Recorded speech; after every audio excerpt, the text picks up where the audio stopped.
Author Michael Nast is giving a talk at the University of Kiel. It's the 61st stop on his book tour, and around 800 people have come to hear him read from his bestseller Generation Beziehungsunfähig, about a commitment-phobic generation. The book has topped the German non-fiction charts for months.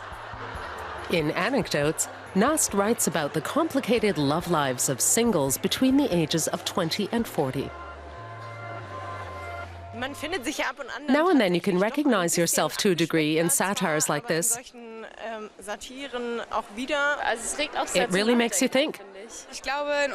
At our age, whether you recognize yourself or not, you just can't escape it because it surrounds you every day. Michael Nast was born in Berlin. Before he started writing, he worked in advertising. In 2015, he penned an online column describing the commitment-shy Generation Y. The text struck a chord and received over 1 million clicks within a matter of days. The idea for the book was born. I describe the sensibilities of people considered incapable of commitment by either themselves or those around them. There appears to be a need for material like this. I don't pretend to be an expert and don't dispense advice. I take a literary approach to create an authentic image of life. Nast uses stories from his circle of friends in Berlin to describe the current attitude towards relationships. He tries to capture the love life of the younger generation in sentences such as, "We want eternal devotion and self-surrender, but despair when we realize that life rarely resembles the movies." Nast believes that young Germans' love lives have also changed because of the proliferation of online dating sites and dating apps. They expand the pool of potential partners and raise the bar.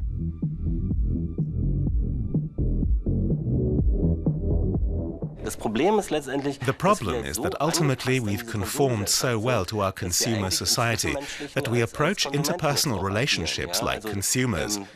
Dating apps are a good example. They're set up like online shops, so we use the same principles to go about choosing a partner as we do a product. Lisa Fischbach works as a couples psychologist for Elite Partner, one of the largest online dating sites in Germany. It conducts studies into the lives of singles, including whether they're incapable of committing. The desire to have a lifelong partner remains unchanged. We find that again and again in our surveys. 90% of people want someone to be their one and only forever after. That's the romantic ideal, but the reality looks quite different. The tolerance for frustration has fallen, and with it the staying power to suffer through phases in which things aren't going so well. So the readiness to leave a relationship has increased. Relationships have grown more unstable because there's less willingness to invest in solving problems.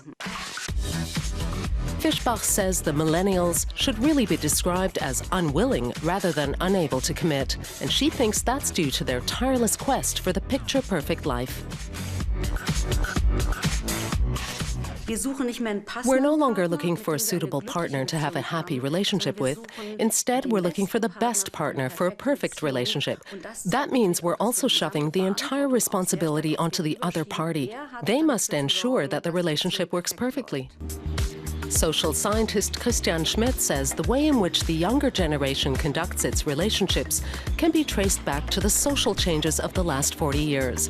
Men no longer tend to be the sole breadwinners, with wives who are economically dependent on them. Couples split up more quickly. But that doesn't mean that love and relationships are a thing of the past. What we're seeing is that the phases in which people live alone are becoming more frequent, and these phases are becoming increasingly socially acceptable. That's the biggest change.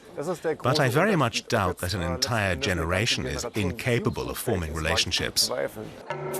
Back in Kiel, even if the experts don't think commitment-phobic is the right way to describe the love life of many young Germans, it makes for a catchy headline. People see themselves in the book. They identify strongly with the material and, interestingly, they use it as a means to reflect upon themselves, to get some distance and look at life from a different perspective, and to look at what isn't working out right. You could accuse Michael Nast of generalizing the experiences of young people living in Berlin, a very tiny sample of the population. But his book's appeal is broad. It's already sold 140,000 copies across Germany.